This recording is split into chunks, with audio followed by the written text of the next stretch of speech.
Ya, selamat pagi untuk Bapak Ibu guru di seluruh Indonesia. Kali ini saya ingin memperkenalkan tentang guru belajar seri Asesmen Kompetensi Minimum. Selamat menyimak.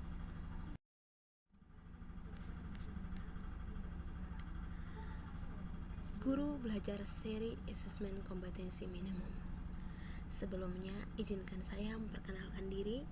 Nama saya Maria Florencia Sulni. Saya sebagai guru IPA di SMP Negeri 5 LR Mombok, Manggarai Timur, NTT. Oke, kita langsung saja ke asesmen nasional.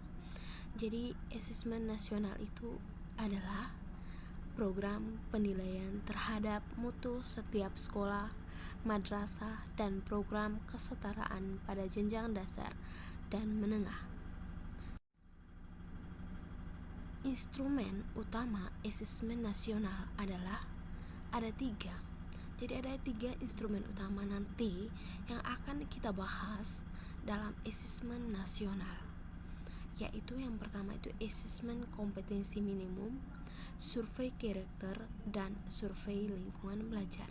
Jadi selain asesmen kompetensi minimum, ada 2 survei pendukung, yaitu survei karakter dan survei lingkungan belajar. Oke, sebenarnya tujuan dan manfaat asesmen itu apa? Nah, tujuan dan manfaat asesmen itu adalah sebagai berikut. Tujuan asesmen itu adalah menunjukkan apa yang seharusnya menjadi tujuan utama sekolah, yakni pengembangan kompetensi dan karakter siswa. Manfaat asesmen itu apa? Nah, kalau manfaat dari asesmen itu adalah mendorong sekolah dan dinas pendidikan untuk memfokuskan sumber daya pada perbaikan mutu pembelajaran. Nah, makanya ini diperlukan asesmen. Kenapa asesmen sangat diperlukan? Karena kalau pada ujian nasional yang dinilai itu hanya capaian akhir siswa, tidak dapat memperbaiki perbaikan mutu. Nah, kenapa diperlukan asesmen? Nah, ini sebagai bahan untuk guru untuk merefleksikan metode pembelajarannya, sehingga dengan itu dapat memperbaiki mutu pembelajaran. Ya, sekarang kita ke petunjuk dan teknik pelaksanaan asesmen nasional.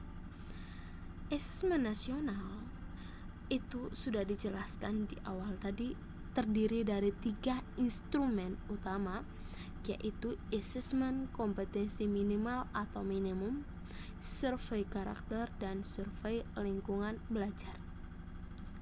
Asesmen kompetensi minimal itu terdiri atas 2. Jadi ada 2 asesmen kompetensi minimal nanti atau minimum, itu terdiri dari asesmen literasi membaca dan asesmen numerasi.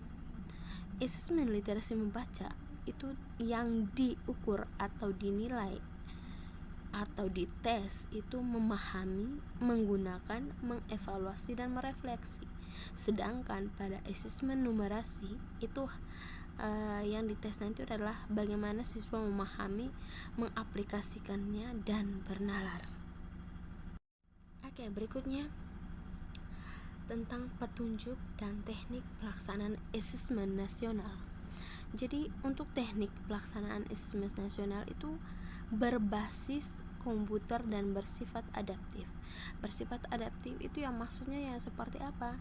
Jadi bersifat adaptif itu maksudnya pertanyaan yang disajikan itu bergantung pada kemampuan siswa.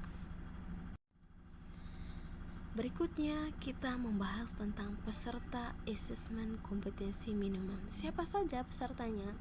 Peserta yang boleh untuk mengikuti asesmen kompetensi minimum itu adalah seluruh satuan pendidikan. Seluruh satuan pendidikan berarti semuanya termasuk guru, kepala sekolah. Yang kedua, tidak semua murid. Yang ketiga, pemilihan sampel secara acak. Ya, Kenapa? Di sini tadi sudah dijelaskan bahwa tidak semua murid, berarti jelas-jelas ini tidak mengukur capaian akhir murid, karena hanya beberapa murid saja yang dipilih secara acak sebagai sampel untuk mengikuti asesmen kompetensi minimum. Oke. Ya, berikutnya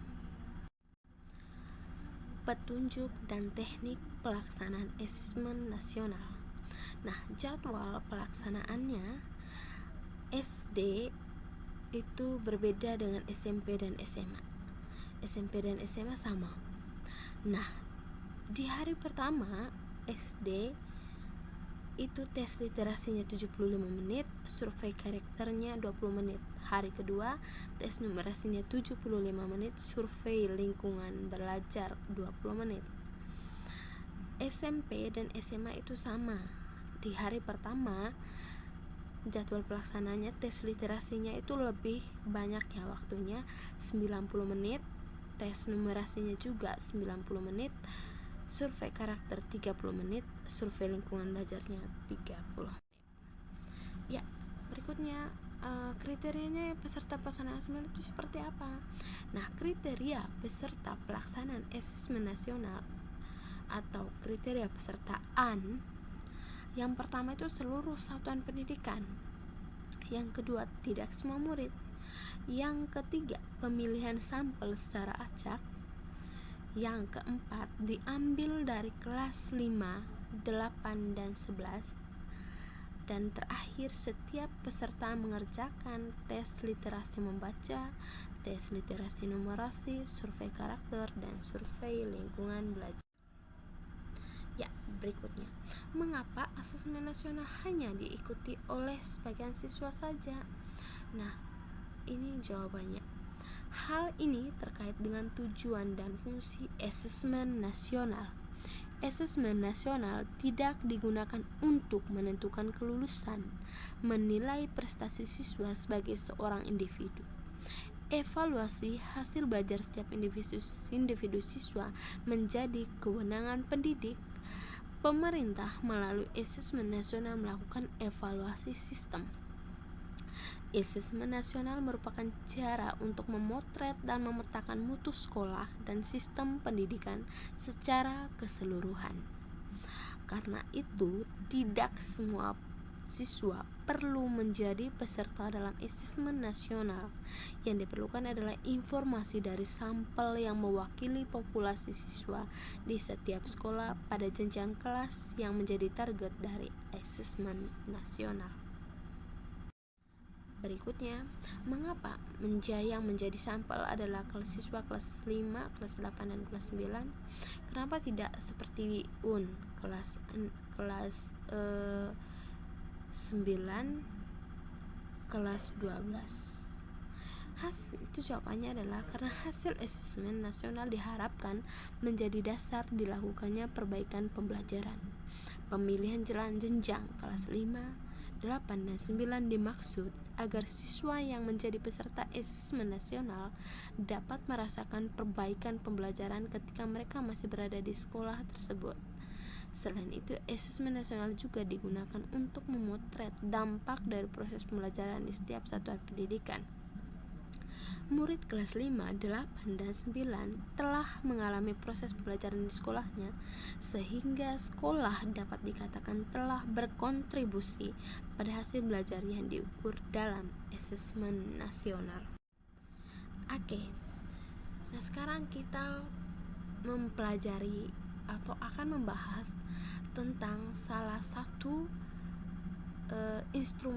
bagian dari instrumen utama dari asesmen nasional, yaitu asesmen kompetensi minimum. Nah, bagaimana tahap-tahap dalam asesmen kompetensi minimum? Ya, apa saja tahap AKM? Tahap yang pertama itu adalah tahap orientasi, tahap yang kedua itu adalah tahap bimbingan teknis, dan yang terakhir adalah tahap pengimbasan. Oke, kita yang pertama, tahap orientasi.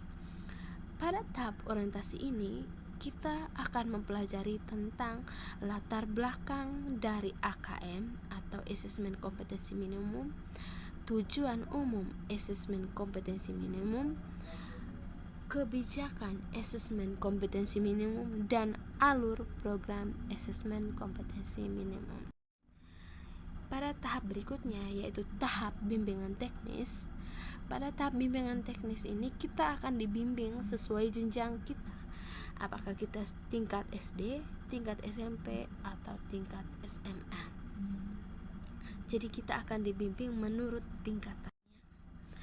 Yang tahapan yang terakhir dari tahap Asesmen Kompetensi Minimum ini adalah tahap pengimbasan. Tahap pengimbasan itu apa? Bagaimana tugas kita? Jadi tahap pengimbasan itu adalah tahap di mana kita bertugas untuk mensosialisasikan Asesmen Kompetensi Minimum ini kepada rekan guru kita dan mengajak mereka untuk berpartisipasi atau ikut ambil bagian dalam Asesmen Kompetensi Minimum ini. Sehingga dengan banyaknya yang mengenal Asesmen Kompetensi Minimum, maka Asesmen Kompetensi Minimum akan sangat bagus untuk dijalankan. Berikutnya, apa yang didapatkan peserta program guru belajar seri AKM? Apa yang kita dapatkan nanti setelah kita mempelajari atau kita menjadi bagian dari guru belajar seri AKM? Ya, banyak hal yang kita akan dapatkan. Yang pertama itu adalah pengalaman belajar yang seru. Kenapa pengalaman belajar yang seru? Kita akan menemukan hal-hal baru di sana. Berikutnya adalah pengalaman belajar bersama sesama guru. Ya, di sini kita akan berbagi dengan rekan-rekan guru kita tentang bagaimana Asesmen Kompetensi Minimum itu. Nah, berikutnya karena kita sering berbagi dengan rekan-rekan guru kita akan lebih memahami juga melalui guru belajar seri AKM ini. Kita akan lebih memahami tentang AKM itu. Dan yang terakhir, yang paling bermanfaat juga adalah kita akan mendapatkan yang bernama sertifikat bimbingan teknis 32 jam pelajaran dan piagam penghargaan. Oke. Pertanyaan berikutnya, apa sih serunya belajar bersama dan program guru belajar seri AKM? Banyak ya. Ada yang pertama itu adalah lebih fleksibel, yang kedua lebih mudah, yang ketiga lebih kolaboratif. Tujuan program guru seri belajar AKM. Nah, ada 4 tujuannya. Yang pertama, memahami konsep dan bentuk pelaksanaan asesmen nasional. Yang kedua, menganalisis contoh asesmen literasi dan numerasi pada AKM. Yang ketiga, membaca dan menindaklanjuti laporan hasil AKM. Yang terakhir, melakukan pengimbasan kepada rekan guru lain. Nah, pertanyaan berikutnya, siapa saja yang bisa menjadi peserta program guru belajar dari seri AKM? Ya, program istimewa ini dapat diikuti oleh semua guru yang telah mempunyai akun SIM PKB. Jadi, selama masih ada angkatan dibuka oleh pemerintah, mari kita sukseskan asesmen nasional dengan mengikuti program guru seri belajar AKM. Semoga bermanfaat. Sekian dan terima kasih.